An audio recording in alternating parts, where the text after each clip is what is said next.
Det er som en mundtlig rapport omkring organisk kemi, hvor vores formål er at se forskellige organiske reaktioner. Og det har så været via det her forsøg. Vores teori, det er, at vi har det her heptan. Her ser vi den stregform, hvor vi ser, at vi har 7 carbon, og vi har 16 hydrogen, så derfor kan vi også kalde den C6 og 16. Da den hedder heptan, så ved vi også, at det er en alkan, og det er også derfor, der ikke er nogen dobbeltbindinger. Hvorimod vi også har cyclohexen, som ender på en, og derfor er det også, ved vi, det er en alken, og det er også derfor, vi ser den her dobbeltbinding. Og vi ser også, at den sidder i sådan en cyklo. Det er også derfor, den hedder cyklo. Så har vi også noget dibrom, som jo så bare er 2 brom, der sidder sammen. Dibrom, det finder vi simpelthen også i brom vand, som jo så bare er opløst dibrom. Det er også derfor, vi skriver det sådan her, hvor det bare står dibrom, og så aqua. Vi skal også bruge massefylden for vand og heptan. Som vi ser her er, vand er 1 gram per kubikcentimeter, og for heptan er det 0,684 gram per kubikcentimeter. Vi skal også bruge, hvorvidt heptan og dibrom er henholdsvis upolære eller polære. Da vi ved, at hydrogen den har en positiv ladning, eller ikke ladning, men at den er positiv elektronegativitet. Og vi ved, at carbon den er negativ, så gør det, at vi har en lav elektronegativitet. Og for dibrom, der ved vi, at de 2 brom vil udligne hinanden og give 0. Og derfor er den også upolær, så de er begge 2 upolære. I vores første forsøg, der blander vi noget rensbenzin med noget brunvand. Og rensbenzin, det består hovedsageligt af heptan. Og det vi ser her, det er, at da vand det er polært, og heptan det er upolært, så ligger de så i de her 2 lag. Og vi har rensbenzin, der ligger øverst. Simpelthen fordi, at som vi så før, så har den laveste massefylde. Så den ligger så øverst, og vand som er tungere ligger nederst. Eller tungere, men har den højeste massefylde.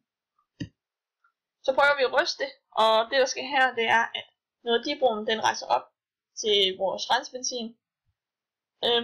Det vi så ser her, det er også vand, der er stadigvæk lidt gult, og det er fordi, at der stadigvæk er noget dibrom i vandet. Og vi ser også en orange genspejling fra det her oppe. Det næste vi så gør, det er, at vi tager 2 reagensglas. Den ene pakker vi ind i sølvpapir. Den anden lader vi stå ude i solen. Det vi så gerne skulle se, det er, at det, der er pakket ind i sølvpapir, der sker der overhovedet ingen reaktion, hvorimod at for den, der stod i solen, der vil sollyset fungere som en katalysator.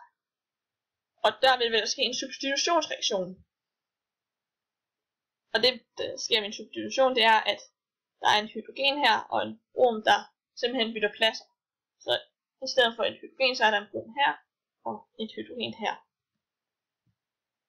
Så prøver vi at skille den øverste væske fra, altså det der, som er rensbenzin, der nu indgår en reaktion. Og så ser vi det nederste, som før var brugen, men hvad dens pH-værdi er. Og I kan se her, at den er meget syrlig, og har en pH-værdi på cirka 1. Grunden til, at den har den her lave pH-værdi, det er, at den har det her HBr i vand, som så flyder rundt som nogle hydrogenioner og nogle bromioner. Og på grund af den her høje koncentration i de her positive hydrogenioner, så bliver pH-værdien så lav, at det så er en syre.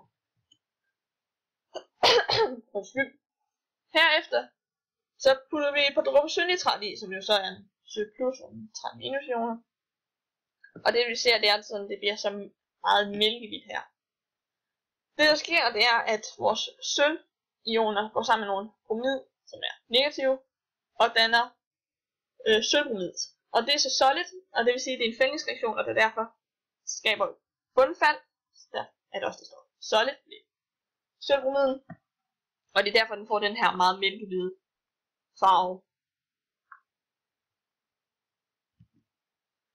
Herefter så ser vi en additionsreaktion. Det er, hvor vi tager noget cyclohexen og noget bromvand. først så har vi cykelhexen, der ligger øverst, som noget meget gennemsigtigt, og brunmanden er sådan et orange lag, der er nedenunder.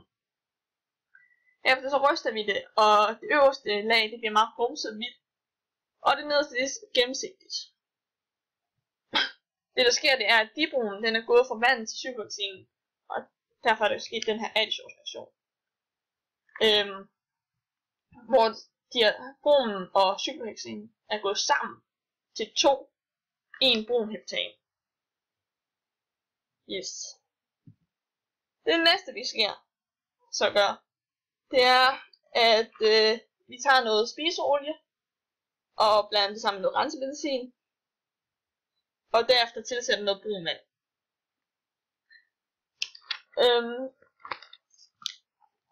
Først så ligger det i 2 lag, og derefter vi har rystet det, så bliver det igen den her mælkehvide farve. Som vi så før med alkanerne, som var heptanen, så kan der ikke ske en addition der. Men det kan der godt med alkanerne. Og i spiseolien der er der jo så den her dobbeltbinding, da det er en mælk fedtsyre. Derfor kan vi lave den her addition. Og det er derfor den ligner cykelhexen. Det sidste vi gør, det er at vi tager noget heptan og prøver at brænde det af, og derefter tager vi noget cykelhexen og prøver at brænde det af. Ved heptanen, som er en alkan, så kan vi lave en fuldstændig forbrænding. Ikke ufuldstændig, men fuldstændig forbrænding. Og det vil sige, at dens produkter, det er CO2 og vand, altså koldioxid vand. Her har vi lavet reaktionsskemaet for den, hvor vi har noget 1 heptan, og så 11 iltmolekyler, som så går til sammen, og som så sammen giver 7 koldioxid og en vandmolekyle. Omvendt så har vi cykelhexen, som er en alken, og den kan ikke skabe en fuldstændig forbrænding, men skaber derimod en ufuldstændig forbrænding. Så den har nogle, så udover vand og koldioxid, så har den også det her carbonoxid og nogle carbon.